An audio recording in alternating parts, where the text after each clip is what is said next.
O-Level Chemistry, Paper Code 5070, Paper 2 Variant 1, May-June 2020.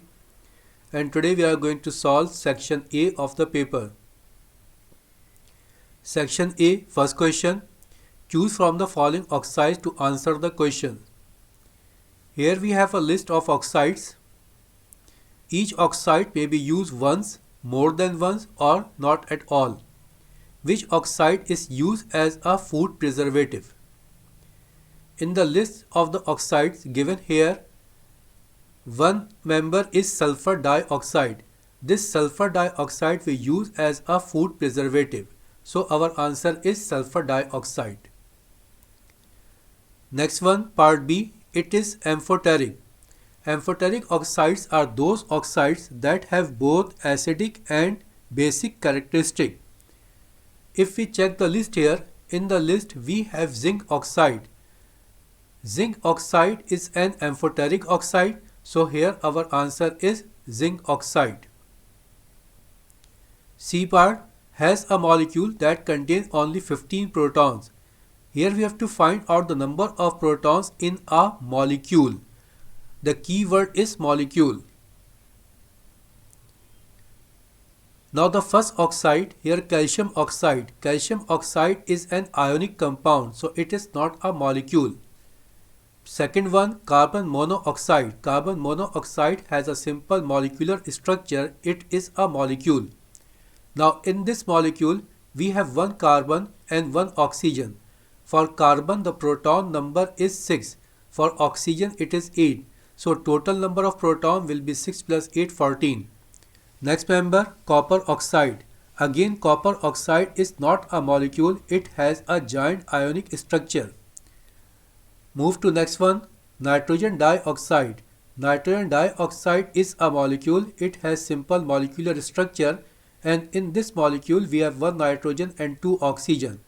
So total number of proton in nitrogen dioxide will be 7 plus 16. For one oxygen, proton number is 8. For nitrogen, it is 7. So total number of proton in O2 will be 8 plus 8, it is 16.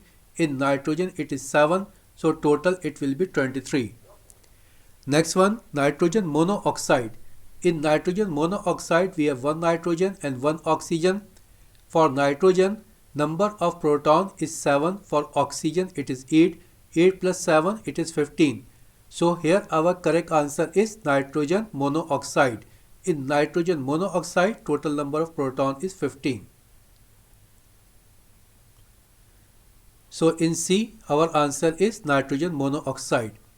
D has a high melting point because it has a giant covalent structure. In the list, we have silicon dioxide, and in the list, silicon dioxide is the only compound that has a giant molecular structure. So our answer is silicon dioxide. E, react with dilute sulfuric acid to make a blue solution. Blue solution, we know it is of copper sulfate. Now if we have to get copper sulfate, we have to react sulfuric acid with an oxide that contains copper. Now the oxide that contains copper is copper oxide, that is given in the list. It is copper 2 oxide. So here we have to react copper oxide with sulfuric acid to get copper sulfate, that is of blue color. So correct option, copper oxide. Now we have completed the first question. Second question, question number 2, part of the reactivity series is shown. Here we have calcium, it is zinc, and it is given here more reactive, here it is given less reactive. So when we move from top to bottom, reactivity is decreasing. Part A, predict the name of the product formed when manganese react with dilute hydrochloric acid. When we react manganese with dilute hydrochloric acid, this manganese will replace hydrogen from hydrochloric acid because manganese is more reactive than hydrogen. When manganese will replace hydrogen from hydrochloric acid, manganese chloride will be formed, and along with manganese chloride, hydrogen gas will be liberated. So here what we will get? We will get manganese chloride and hydrogen. Part B. A sample of manganese carbonate MnCO3 is heated strongly. Construct the equation for this reaction. When we heat magnesium carbonate, it is decomposed in magnesium oxide and carbon dioxide gas is liberated. So manganese carbonate will be decomposed in manganese oxide and in carbon dioxide. Part C. Powder manganese is added to aqueous zinc sulfate to form aqueous manganese sulfate. Construct an ionic equation with state symbol for this reaction. We are reacting manganese with aqueous zinc sulfate. This manganese is more reactive than zinc. So manganese will replace zinc from zinc sulfate and manganese sulfate will be formed. Now what about the zinc ion that was present in the zinc sulfate? That zinc ion will be reduced to zinc atom. So overall equation is manganese is reacted with zinc sulfate. We will get manganese sulfate and zinc. This zinc sulfate is soluble in water, so we can write in ionic form zinc ion and sulfate ion. This manganese sulfate is also soluble in water, so we can write here manganese ion and sulfate ion. In the equation, on the reactant side and on the product side, we have sulfate ion. This sulfate ion will be cancelled out. This sulfate ion is called spectator ions, and in an ionic equation, this spectator ions we have to cancel out. So we have cancelled this sulfate ion. After cancelling this sulfate ion, we will get manganese, zinc ion on the reactant side, and on the product side we will get manganese ion and zinc. So it is our ionic equation. Here it is also asked we have to write the equation with state symbols. State symbols here manganese, it is solid, so here we have to write S. This zinc ion is soluble in water, so here we have to write aqueous. This manganese ion on the product side, it is soluble in water, so here we have to write aqueous. And this zinc is of solid form, so here we have to write S. So ionic equation is manganese plus zinc ion. On the product side, it will be manganese ion and zinc. Part D. Zinc powder, a reducing agent, is added to acidified aqueous potassium magnate. Describe the color change during the reaction.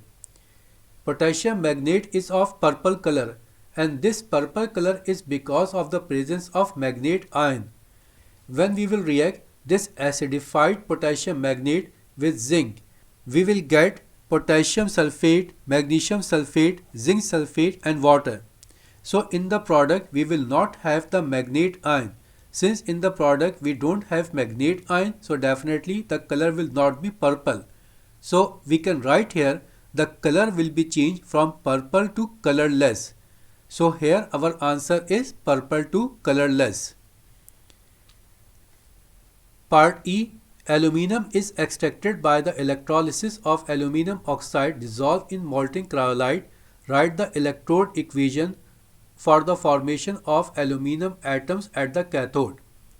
In aluminum oxide, aluminum is positively charged, oxide is negatively charged. Cathode means negatively charged electrodes, so towards the negatively charged electrode, aluminum ion will be migrated.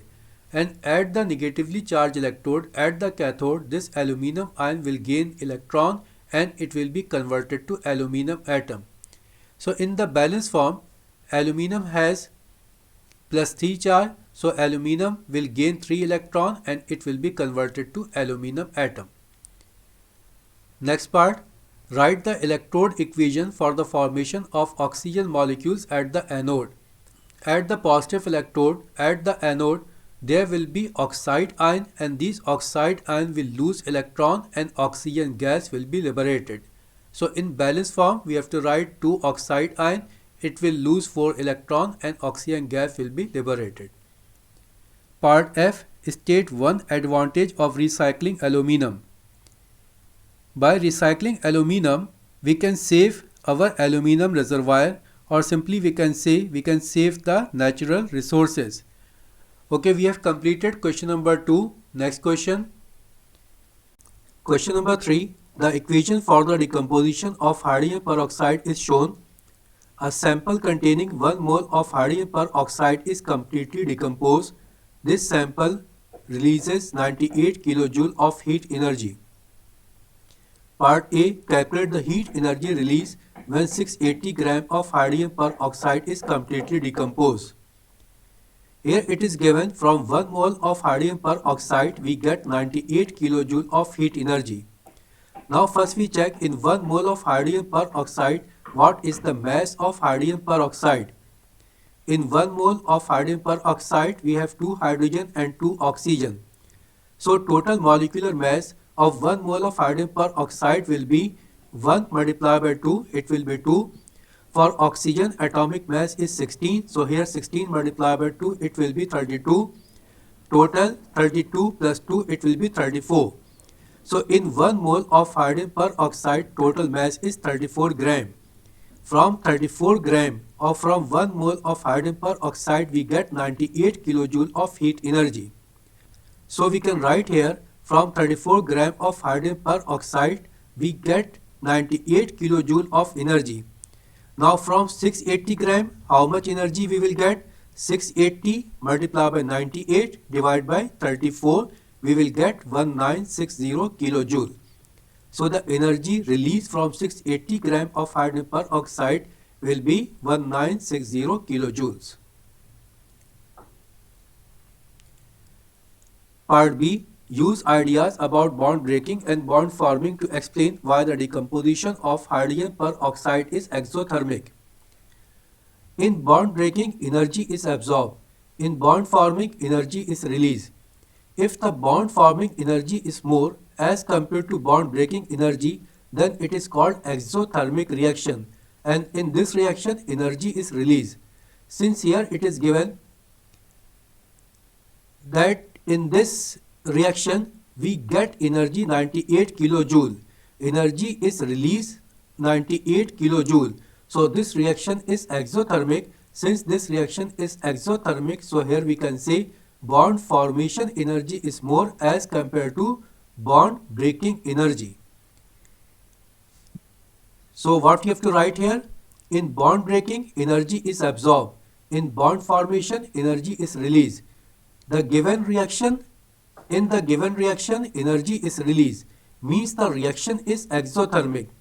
So here we can say bond formation energy is more as compared to bond breaking energy.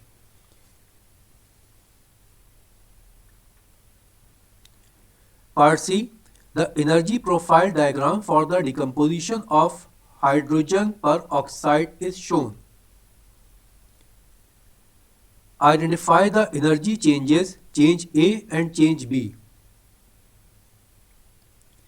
It is our reactant, it is product. So the energy change in between the reactant and product, it is called enthalpy change. Here the energy in the product is less as compared to energy in the reactant. So here we can say enthalpy change is negative. So for A, what we have to write? Here we have to write it is enthalpy change. What about B? It is reactant. From the reactant to the peak point, this energy, it is called activation energy. So here B represents activation energy and A represents the enthalpy change. So for A, we have to write enthalpy change. For B, we have to write activation energy. Part D, the rate of decomposition of hot hydrogen peroxide is greater than that of cold hydrogen peroxide.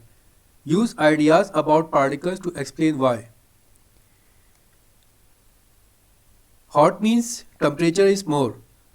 With the increase in temperature, kinetic energy increases, and with the increase in kinetic energy, speed of the molecule increases.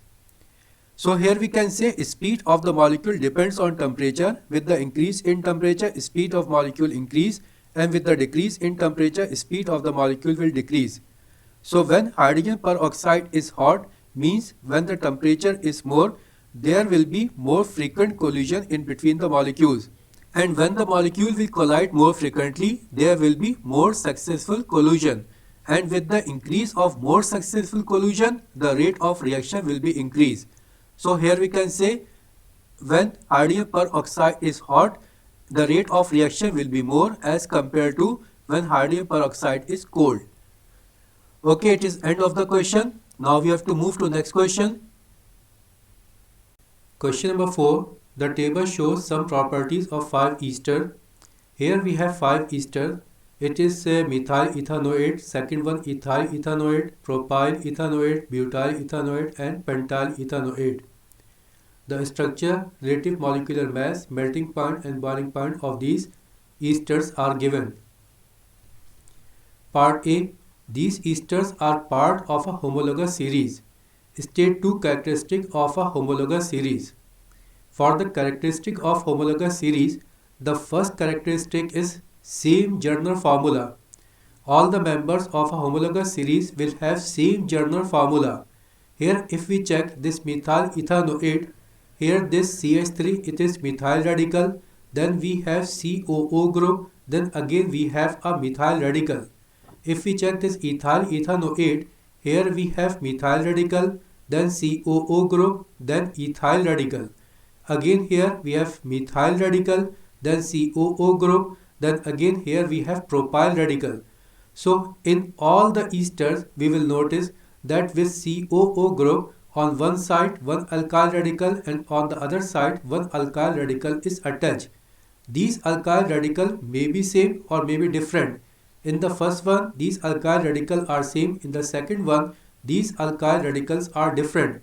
So in a homologous series for all the members there will be a Journal formula, and Journal formula of ester is RCOOR, where this R represent the alkyl radical. Now second characteristic of homologous series is same functional group. All the members of the homologous series will have an atom or a group of atom on which the properties of that homologous series depends. Here in ester the functional group is COO group. In all the esters we will have COO group. If in a compound there is not a COO group, then it will not be an ester. For an ester it is necessary that there should be a COO group. Okay, so we have two characteristics of homologous series, that is given here. One, same Journal formula, and second, same functional group. Next part, part B. The next member of the homologous series is hexyl ethanoate. Explain why it is more difficult to predict the melting point than the boiling point of hexyl ethanoate. Here melting point is given. It is melting point of methyl ethanoate, then it is for ethyl ethanoate, then for propyl, for butyl, for pentyl. Here we are looking that melting point is not increasing in a constant rate. Here it is minus 98, it is minus 84. Here melting point is decreasing. Then here from ethyl to propyl the melting point is increasing. Then again from propyl to butyl the melting point is decreasing. Whereas in boiling point we are looking that boiling point is continuously increasing. It is 57, 77, 102, 126, 148. So definitely for the next member, for hexyl ethanoate, the boiling point will be more than 148. But for the melting point, we cannot predict that it will be more than minus 71 or it will be less than minus 71. So what we have to write here? Melting point is not steady. It decreases then increases. When moved first to fifth member, boiling point only increases, so it is easy to predict boiling point than to predict melting point. Part C. At 25 degrees centigrade, ethyl ethanoate is a liquid. Explain how the data in the table shows this. For ethyl ethanoate, here melting point of ethyl ethanoate is given minus 84, whereas boiling point is given 77. 25 degrees centigrade is in between minus 84 and 77. So at 25 degrees centigrade it will be in liquid state. Melting point is less than 25 degrees centigrade and boiling point is more than 25 degrees centigrade. So definitely at 25 degrees centigrade it will be in liquid state. Part D, state one use of an ester. Ester is used in our food for flavor. So we can write here use for flavoring. Part E, propyl ethanoate is prepared by the reaction between ethanoic acid and propanol. Calculate the maximum mass of propyl ethanoate that can be made from 7.2 gram of ethanoic acid and excess propanol. Give your answer to three significant figures. From the balance equation, it is clear that from 1 mole of ethanoic acid and 1 mole of propanol, we will get 1 mole of propyl ethanoate. Here it is asked calculate the maximum mass of propyl ethanoate that can be made from 7.2 gram of ethanoic acid and excess propanol. From 1 mole of ethanoic acid, we get 1 mole of propyl ethanoate. Here it is given 7.2 gram of ethanoic acid. First we have to check in 7.2 gram of ethanoic acid how many moles of ethanoic acid. So here we have to find out the number of moles of ethanoic acid. Number of moles is given as mass over molecular mass. Now mass is given 7.2 gram and molecular mass of ethanoic acid we have calculated here, it is 60.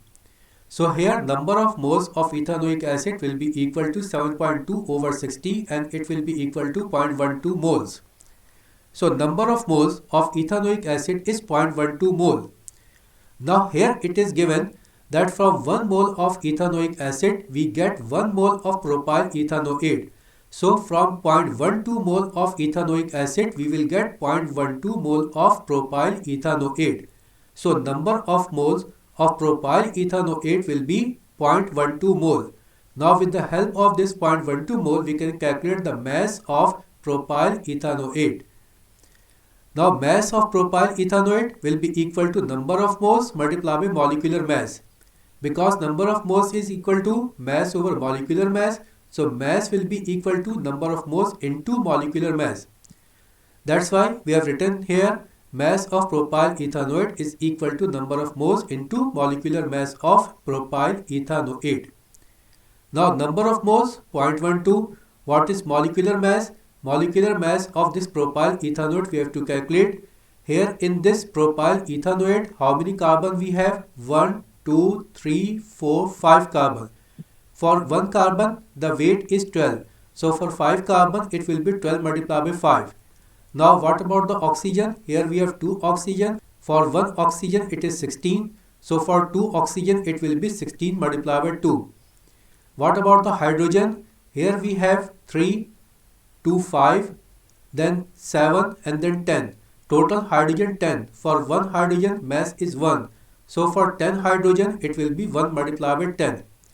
Now by solving this one we will get 102. Now number of moles is 0.12 and molecular mass is 102. So by multiplying this one we will get 12.2 gram. So mass of propyl ethanoate we will get here 12.2 gram. Next part, the concentration of ethanoic acid is increased. State and explain in terms of particle what happens to the rate of forward reaction. When we will increase the concentration of the reactant, the number of molecules of the reactant will be increased. And when the number of molecules of the reactant will be increased, they will collide more frequently. And when they will collide more frequently, there will be more successful collision. And more reactant will react together, increasing forward rate of reaction and more product will be formed. Next part, the water formed in the reaction is removed. State and explain what happens to the position of the equilibrium.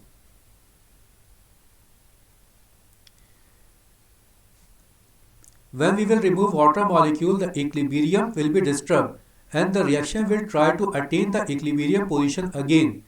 To gain the equilibrium again, more reactant will react together to give more product. Means the reaction will be in forward direction. So what we have to write here? Water is on product side. With removal of water, equilibrium will be disturbed and it will try to get equilibrium again, and to do so, reaction will proceed in the forward direction. Okay, now we have completed question number 4. Next question. Question number 5. Hydrochloric acid reacts with barium hydroxide as shown. A sample of 25 cm cube of 0.05 mole per decimeter cube of barium hydroxide is placed in a beaker. Dilute HCl is added slowly from a burette to the barium hydroxide in the beaker. The pH probe is used to measure the pH of the solution in the beaker until a total of 40 cm cube of dilute hydrochloric acid is added. The table shows how the pH of the solution in the beaker changes. Here we have a table. Here volume of the dilute HCl is given, that is in the burette. This HCl is added to the beaker solution. In the beaker there is barium hydroxide, that is an alkali. So here we are adding an acid in an alkali. We are doing titration here. In the beginning, in the start, when the volume of HCl is 0, the solution inside the beaker, it is alkali and the pH is given 13. It is alkali means it has more hydroxide ion as compared to hydrogen ion.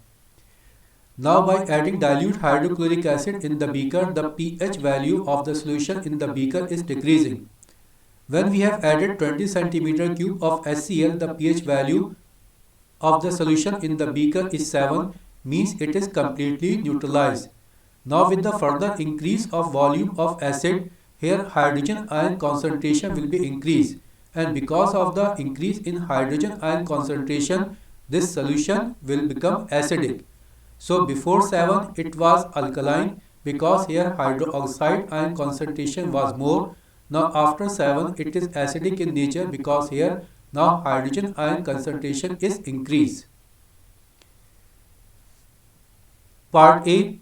Explain in terms of ions present why the pH of the solution in the beaker changes from 13 to 0.9. The pH value changes from 13 to 0.9 because here hydroxide ions are decreasing and hydrogen ions are increasing. So what we have to write here? In the beaker there was hydroxide ion from alkali, and alkali has pH value more than 7. With increase of acid in the beaker, first the acid will neutralize the alkali, pH value will become 7. Then with the further increase of acid, pH value will further decrease because of the increase of hydrogen ion concentration. Next part B. Use the data in the table to state the volume of the dilute hydrochloric acid that just neutralized all the sample of barium hydroxide. When all the sample of barium hydroxide is neutralized, at that time the pH value will be 7. It will be neutral solution, and at that time the HCl added is 20 cm cube. So volume of HCl when the solution is totally neutralized is 20 cm cube.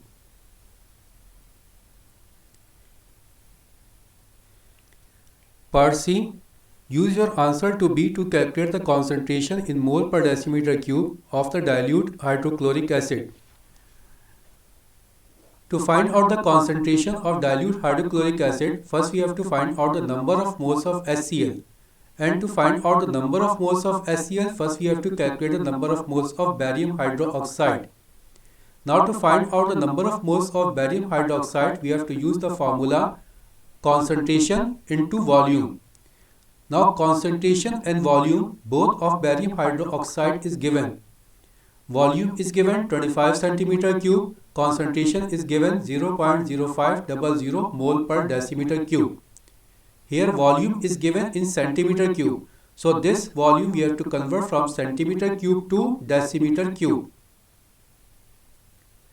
So number of moles of barium hydroxide is equal to volume into concentration. Since the volume is given in centimeter cube, so here we have to change this one in decimeter cube. So volume in decimeter cube will be equal to 0.025, concentration is 0.0500. By solving this one, we will get 0.00125 mole. Now number of moles of HCl will be 2 times of number of moles of barium hydroxide. Why number of moles of HCl will be 2 times? In the balance equation, it is shown that 2 moles of HCl reacts with 1 mole of barium hydroxide. So whatever be the number of moles we got in our calculation, we have to multiply that number of moles by 2 to get the number of moles of HCl. So number of moles of HCl will be 2 times of number of moles of barium hydroxide. Now what about the volume? Volume of HCl is given, that is used to neutralize barium hydroxide. This volume is 20 centimeter cube. Now 20 centimeter cube, again we have to convert in decimeter cube. So when we will convert centimeter cube to decimeter cube, it will be equal to 0.020.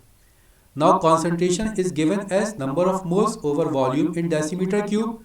Number of moles 2 into 0.00125, volume in decimeter cube 0.020. By solving this one, we will get the answer 0.125 mole per decimeter cube.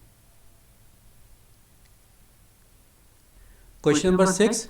The structures of 2 carboxylic acids are shown. Here first acid is given ethanoic acid and second acid is given carboxylic acid B. The proper name of this acid is not given. Part A. An isomer of carboxylic acid B has the name methyl propanoic acid. What is the name of carboxylic acid B?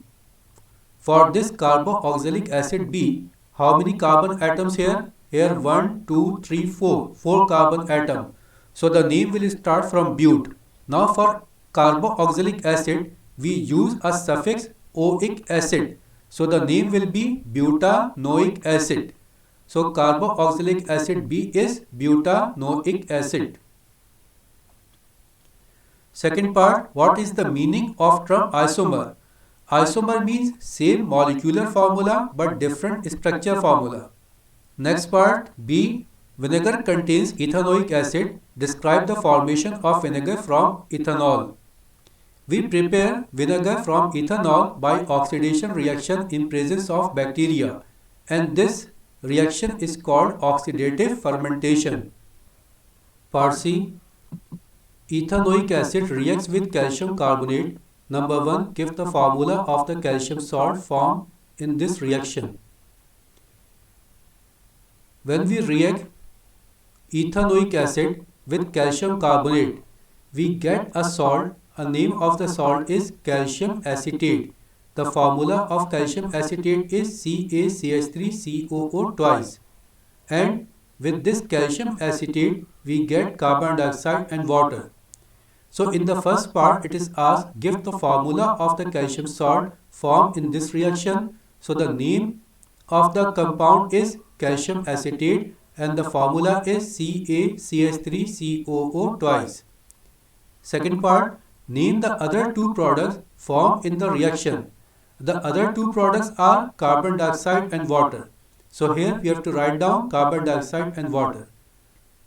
Okay, it is end of section A. Section B we will solve in the next session. Thank you very much.